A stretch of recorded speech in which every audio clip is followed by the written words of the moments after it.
Assalamualaikum warahmatullahi wabarakatuh. Yang kami hormati, dosen pengampu mata kuliah Statistika Pendidikan, Ibu Nursiwi Nugraini, SSI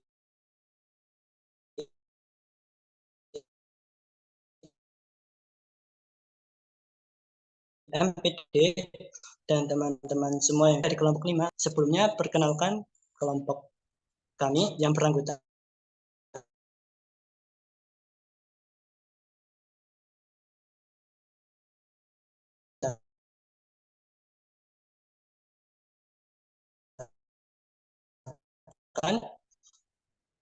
next Alia Mufida, dan yang terakhir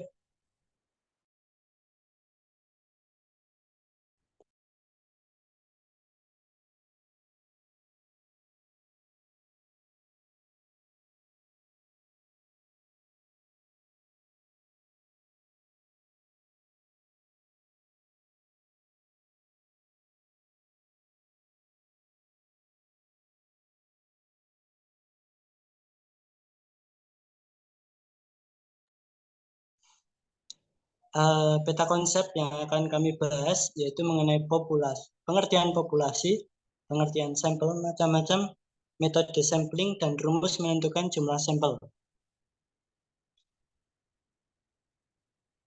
Untuk selanjutnya, pemaparan materi mengenai pengertian populasi dan sampel akan disampaikan oleh Restu Eri Yulianti. Kepadanya saya persilahkan. Terima kasih. Di sini saya akan menyampaikan pengertian populasi dan sampel. Yang pertama ada populasi.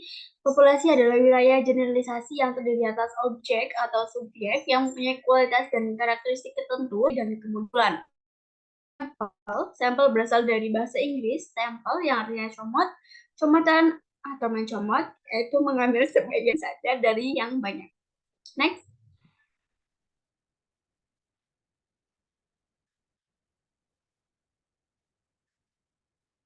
Oke, di sini ada teknik sampling, yaitu ada dua. Baik. Di sini ada probability sampling dan non-probability sampling. Nah, yang pertama, di bagian probability sampling, yaitu yang pertama ada simple random sampling, yang kedua ada proportional sampling, yang ketiga ada certified sampling, yang keempat ada area probability sampling, dan yang kelima ada systematic sampling, dan yang keenam ada cluster.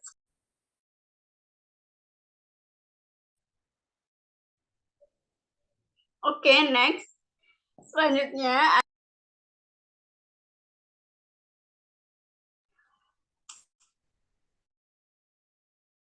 pertama ada simple random sampling.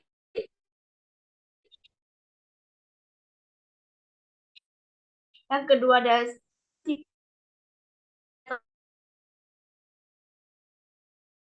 random sampling. Yang ketiga ada proportional random area.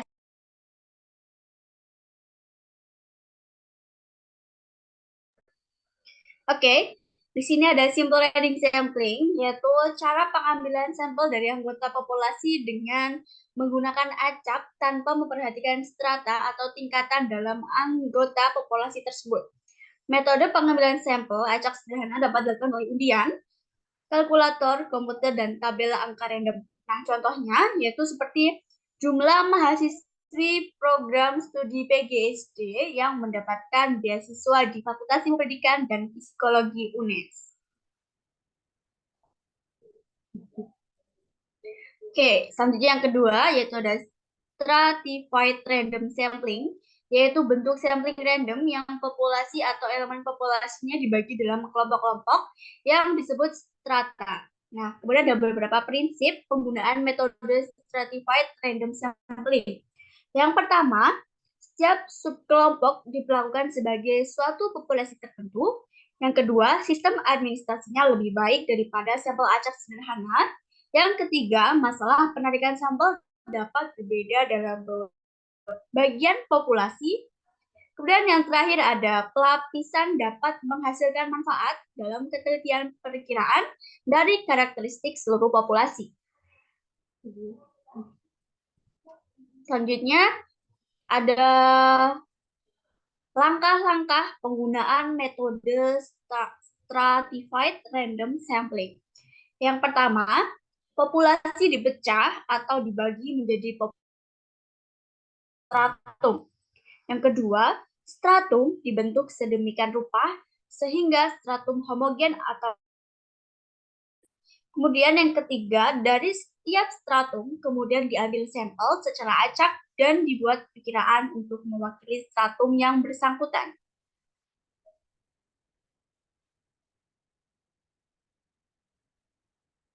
Oke, kemudian contohnya di sini terdapat tabel di mana ada kecamatan, ada tingkatan sekolah SD atau MI, SMP atau MTS, SMA atau MA, di mana di sini dibagi menjadi negeri, kemudian ada swasta juga.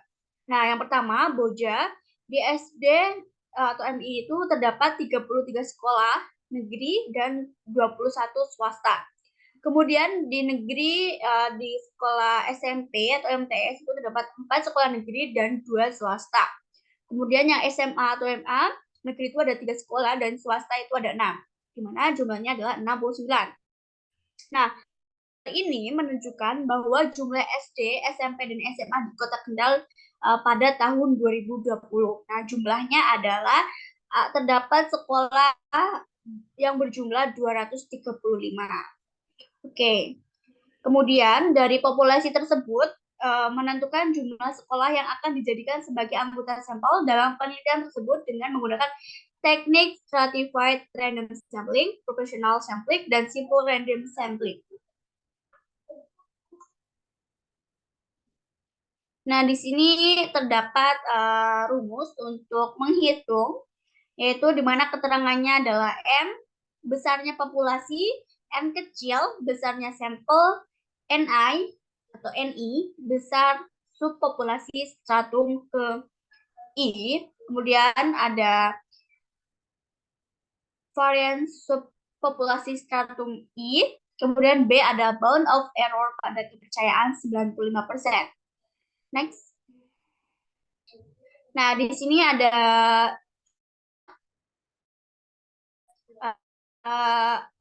strata NI, NI pangkat 2, QI pangkat 2, NI, Q pangkat 2, I. Nah, di sini penjumlahan sampel yang dibutuhkan yaitu sebesar 113 sekolah. Next. Oke, di sini ada alokasi untuk setiap stratum yaitu dengan rumus FI sama dengan NI banding N. Nah, di sini ada stratum 1 yaitu 188 dibagi 235 yang menghasilkan 0,8. Kemudian ada stratum 1 itu 28 dibagi 235 sama dengan 0,12. Kemudian ada stratum 1 lagi yaitu 19,0,8.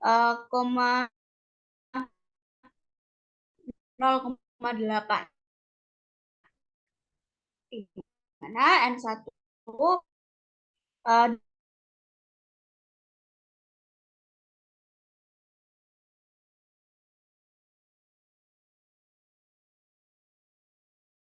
moderator. Terima kasih.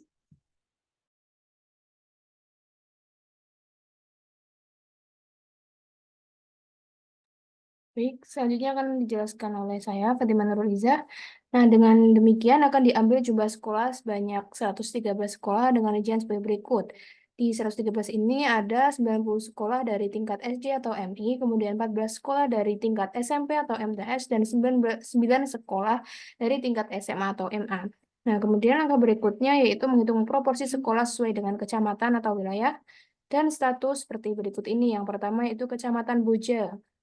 Pada SD Kecamatan Boja, rinciannya SD negeri itu sebanyak 16 sekolah, SD swasta, SD atau MI swasta 10 sekolah.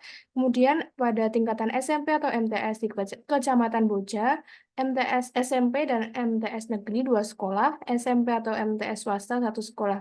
Kemudian untuk tingkat SMA atau MA di Kecamatan Boja pada negeri, jenjang negeri itu yang pertama 1 sekolah, untuk yang swasta 3 sekolah.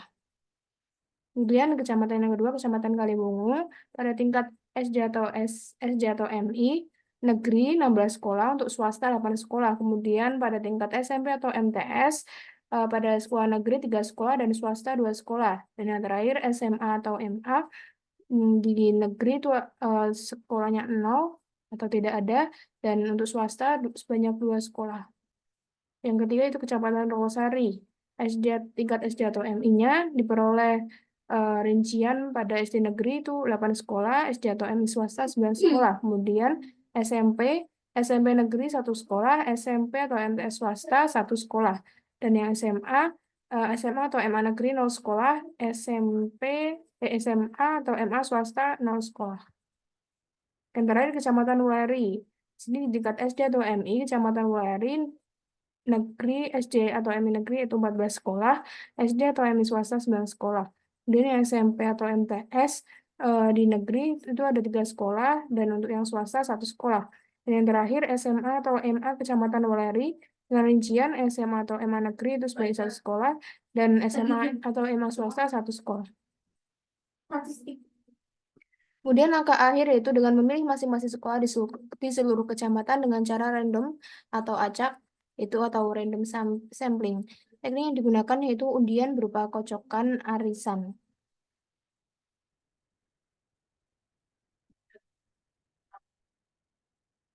Kemudian yang ketiga ada proportional random sampling. Ini merupakan pengambilan sampel dari anggota populasi secara proporsional. Sampling ini dilakukan jika anggota populasinya heterogen atau tidak sejenis. Metode ini lebih banyak digabung dengan metode stratified random sampling. Kemudian yang keempat, area sampling. Area sampling atau sampling daerah atau wilayah ini merupakan metode sampling yang dilakukan dengan cara mengambil wakil dari setiap daerah atau wilayah geografis yang ada. Contohnya, peneliti akan melihat pelaksanaan imunisasi vitamin A di seluruh wilayah Indonesia. Peneliti mengambil sampel dari provinsi karena wilayah Indonesia yang luas dan terdiri dari 30 provinsi yang masing-masing berbeda kondisinya. Provinsi terdiri dari kabupaten, kecamatan terdiri dari desa, desa terdiri dari RW atau rukun warga, RW terdiri dari RT atau rukun tetangga, dan RT terdiri dari keluarga yang akan memperoleh imunisasi vitamin A itu sendiri. Nah, oleh karena itu, terdapat 30 provinsi yang memiliki kondisi masing-masing. Maka peneliti akan mengambil sampel dari 30 provinsi, sehingga mencerminkan keberhasilan pemberian imunisasi vitamin A di seluruh Indonesia. Yang kelima adalah systematic sampling.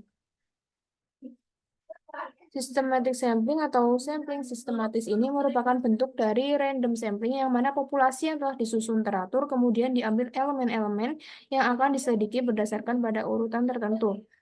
Nah, kemudian langkah pengambilan sampel dengan systematic sampling diantaranya yaitu yang pertama jumlah elemen dan populasi dibagi dengan jumlah unsur yang diinginkan dalam sampel.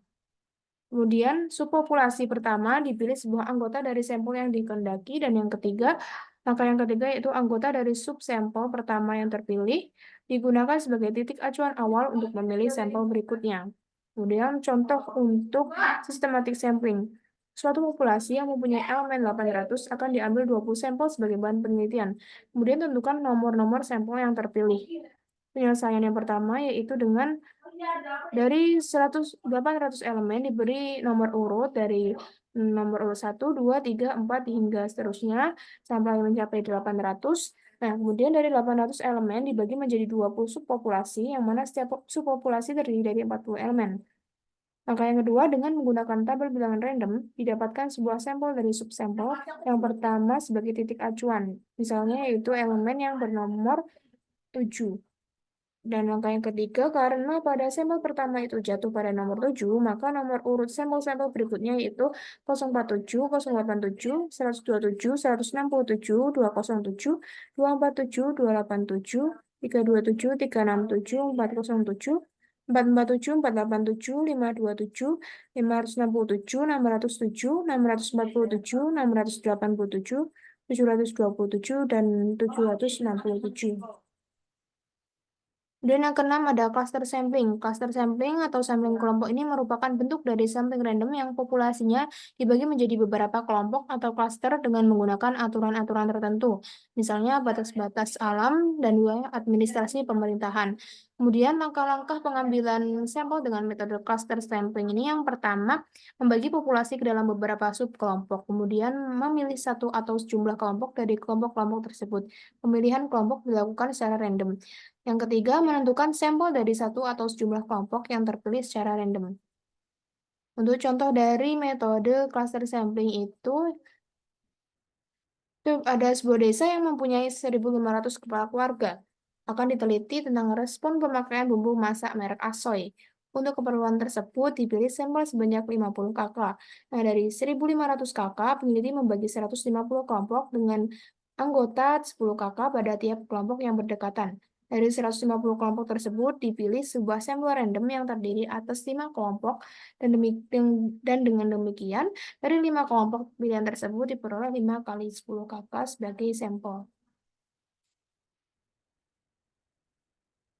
Kemudian ada perbedaan antara simple random sampling, stratified random sampling, dan cluster random sampling yang dikelompokkan dalam sebuah tabel. Itu yang pertama, item, kapan digunakan metode simple random sampling, stratified random sampling, dan juga cluster random sampling. Untuk sistem simple random sampling itu digunakan jika populasi tidak terlalu menyebar menurut R.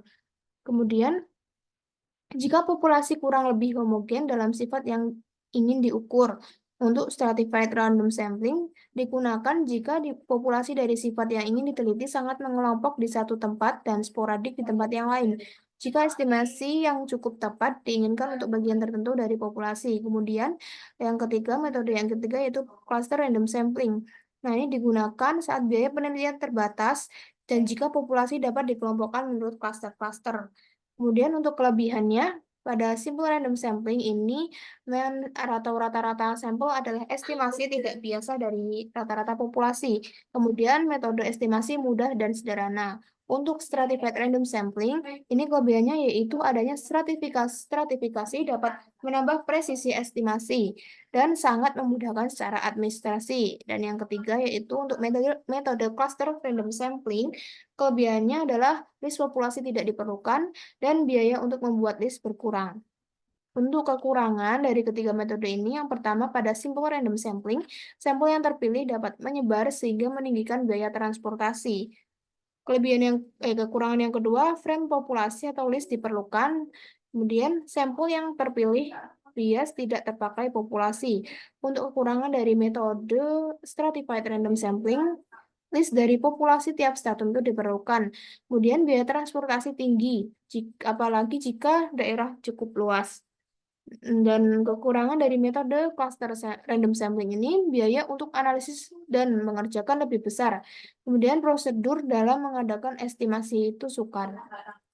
Sekian pemaparan materi dari saya kembalikan ke Mas Bundan. Baik, terima kasih. Untuk pemaparan selanjutnya akan disampaikan oleh Alia. Kepada Alia, saya persilahkan. Baik, terima kasih atas waktunya. Untuk materi selanjutnya yaitu mengenai non-probability sampling. Teknik non-probability sampling atau sampel tanpa acak adalah sebuah cara dalam pengambilan sampel yang dimana semua objek atau elemen dari populasinya tidak ada kesempatan yang sama untuk dipilih menjadi anggota sampel. Dalam kenyataannya, tidak selalu peneliti dapat menggunakan probability sampling yang diambil secara random.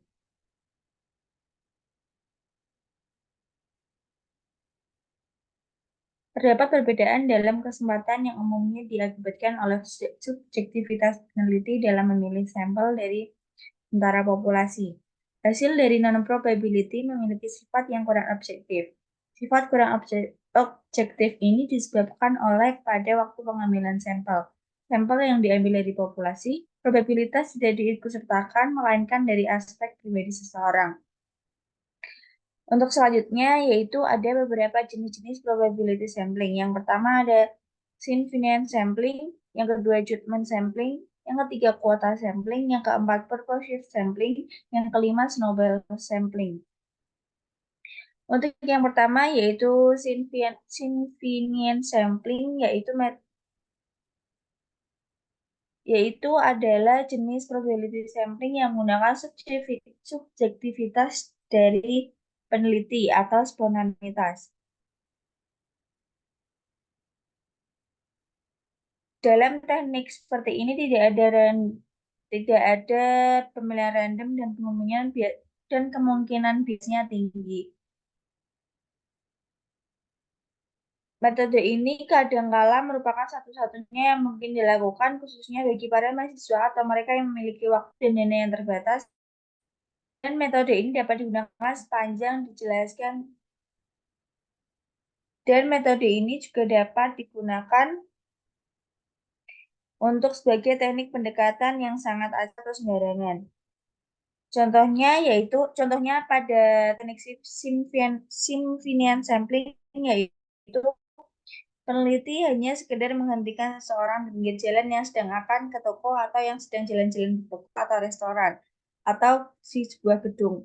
Lalu peneliti bertanya apakah ia bersedia untuk menjawab pertanyaan. Bila ia bersedia, segeralah peneliti melakukan proses wawancara.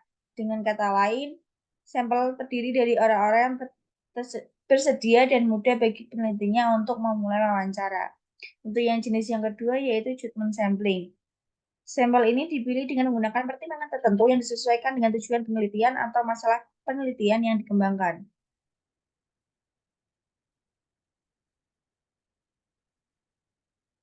Misalnya, karena peneliti menyadari bahwa yang memiliki informasi baik dan benar mengenai sekolah adalah seorang guru, maka ia menentukan sampelnya adalah para guru, bukan kepala sekolah. Untuk contoh lain dari judgment sampling yaitu ketika seorang peneliti ingin mempelajari sikap sekelompok orang tertentu namun tidak memiliki akses terhadap sampel acak, dalam hal ini peneliti dapat menggunakan judgmental sampling untuk memilih sampel orang-orang yang mereka yakini mewakili populasi yang ingin diteliti. Judgmental sampling juga dapat digunakan dalam penelitian kualitatif. Misalnya, seorang peneliti mungkin memutuskan untuk menggunakan judgmental sampling untuk memilih sampel orang yang mereka yakini akan memberikan informasi paling mendalam tentang topik tertentu. Yang ketiga yaitu quota sampling. Quota sampling ini dilakukan berdasarkan kuota, yaitu jumlah tertinggi untuk setiap kategori dalam populasi sasaran.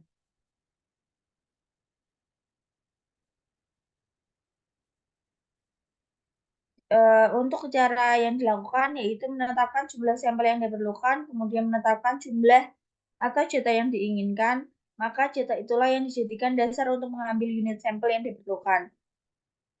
Kuota responden dapat dilakukan berdasarkan jenis industri, skala perusahaan.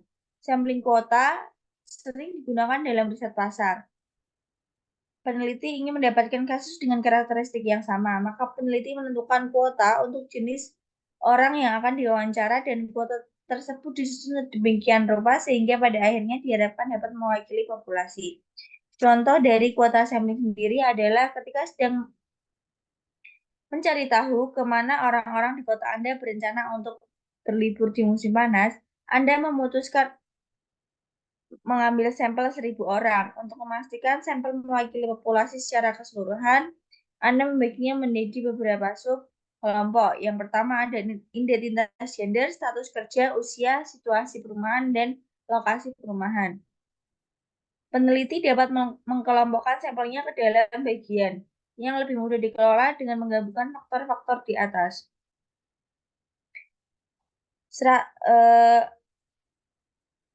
Bagian dari sampel disatukan dalam struktur hierarki. Peneliti dapat mengelompokkan sampel terlebih dahulu berdasarkan karakteristik demografis seperti jenis kelamin dan usia, kemudian mengelompokkan gender dan usia berdasarkan status pekerjaan dan sebagainya. Peneliti dapat menggunakan data dari sensus terakhir untuk menentukan kuota masing-masing subgrup tadi. Berdasarkan kriteria, peneliti memilih sampel dengan proporsi yang sama dengan populasi dalam sensus. Yang keempat ada purposive sampling. Pada teknik ini, peneliti memilih sampel purposive bertujuan secara subjektif.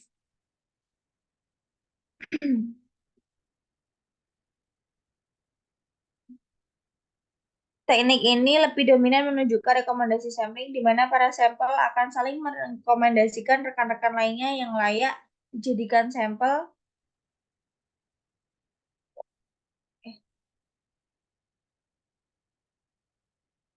Maaf, saya ulangi. Purposive sampling adalah pada teknik ini peneliti memilih sampel purposive bertujuan secara subjektif. Pada teknik ini peneliti memilih sampel purposive bertujuan secara subjektif untuk dilakukan karena bagi peneliti memahami bahwa informasi yang dibutuhkan dapat diperoleh dari satu kelompok sasaran tertentu yang mampu memberikan informasi yang dikehendaki karena mereka memang memiliki informasi sesuai dengan kriteria yang ditentukan oleh peneliti. Contoh dari purposive sampling yaitu ada studi mengenai dampak skandal pajak terhadap citra brand Starbucks Coffee di Jakarta. Jika memakai teknik purposive sampling, maka peneliti bisa pergi ke salah satu jalan di Jakarta dan menghentikan orang-orang di sana yang merupakan pelanggan Starbucks untuk ditanyai.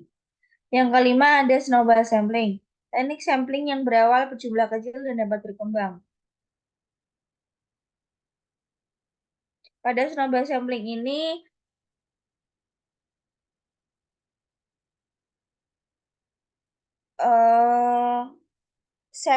anggota sampelnya dari yang berjumlah kecil dapat mengajak orang lain sehingga responden yang didapat akan terus berkembang. Dan teknik ini dominan lebih menunjukkan rekomendasi sampling di mana para sampel akan saling merekomendasikan rekan-rekan lainnya yang layak dijadikan sampel rekomendasi untuk menguatkan data penelitian. Contohnya, studi pasar pemakaian media sosial di kalangan remaja Indonesia. Tujuannya untuk mengidentifikasi tren dan preferensi penggunaan media sosial di kalangan remaja Indonesia. Langkah-langkah yang dilakukan yaitu memilih beberapa remaja yang memiliki kontak awal. Dengan memulai dengan remaja yang sudah dikenal oleh peneliti atau memiliki akses langsung. Yang kedua yaitu wawancara dan survei awal. Wawancara remaja tersebut untuk mendapatkan wawasan awal tentang bagaimana mereka menggunakan media sosial, platform apa yang mereka gunakan dan apa yang mereka sukai. Berikutnya yaitu permintaan rekomendasi. Setelah wawancara awal, minta para remaja tersebut untuk merekomendasikan teman-teman mereka yang juga aktif di media sosial. Berikutnya, ekspansi sampel. Kontak baru yang direkomendasikan oleh remaja awal akan menjadi bagian dari sampel selanjutnya. Wawancara dan survei akan dilakukan kepada kontak-kontak baru dan mereka juga akan diminta untuk merekomendasikan remaja lain yang relevan. Untuk tahap terakhir yaitu analisis. Proses ini akan terus berlanjut hingga sampel mencapai ukuran yang memadai. Data yang terkumpul akan dianalisis untuk mengidentifikasi tren dan preferensi penggunaan media sosial di kalangan remaja Indonesia. Sekian materi dari saya kembalikan ke moderator.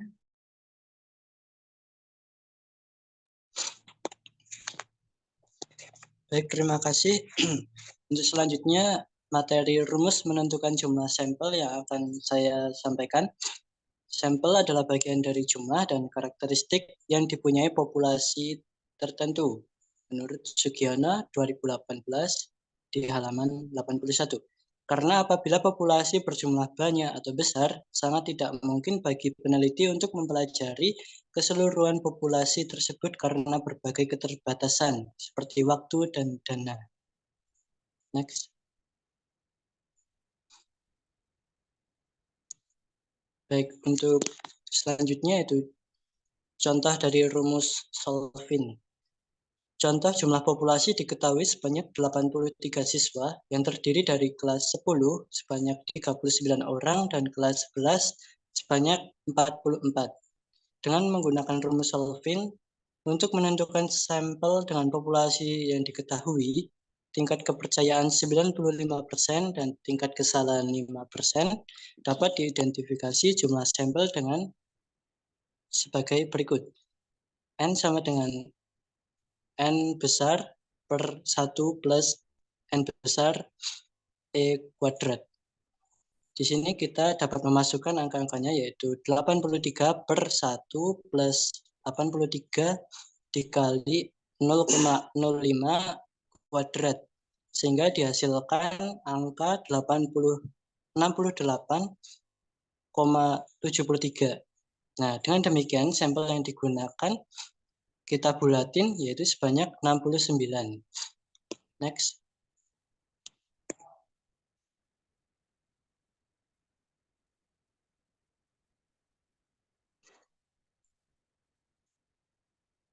Ya, ini tadi rumus Solvin itu jika jumlah populasi dapat diketahui ya, seperti contoh yang tadi.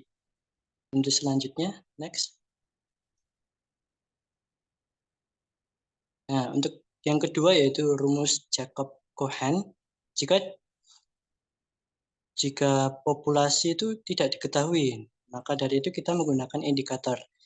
Dengan rumus N sama dengan T per V F kuadrat plus U plus 1. Dengan N ukuran sampel yang dicari, T merujuk pada tabel signifikan yaitu 1% dari banyaknya variabel. Kemudian F kuadrat yaitu ukuran efek dan U adalah banyaknya variabel. Next.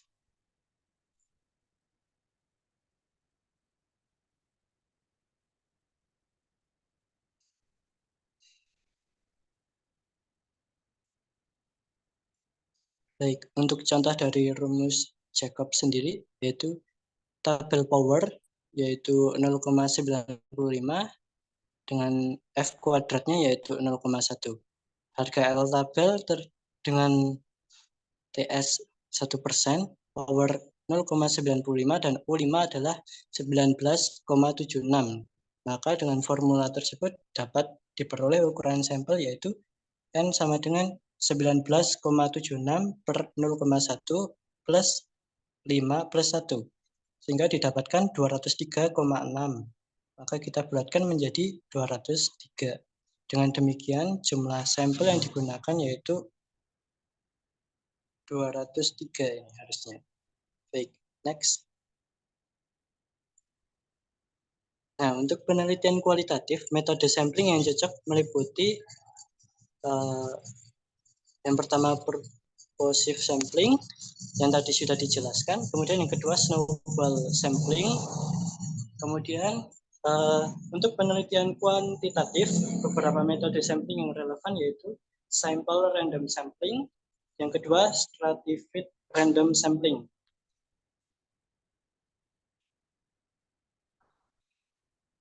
Baik, itulah materi dari kelompok kami. Apabila terdapat kesalahan kami mohon maaf sebesar-besarnya. Saya perwakilan dari kelompok 5 mengucapkan terima kasih dan akhirul kalam. Wassalamualaikum warahmatullahi wabarakatuh. Waalaikumsalam warahmatullahi wabarakatuh.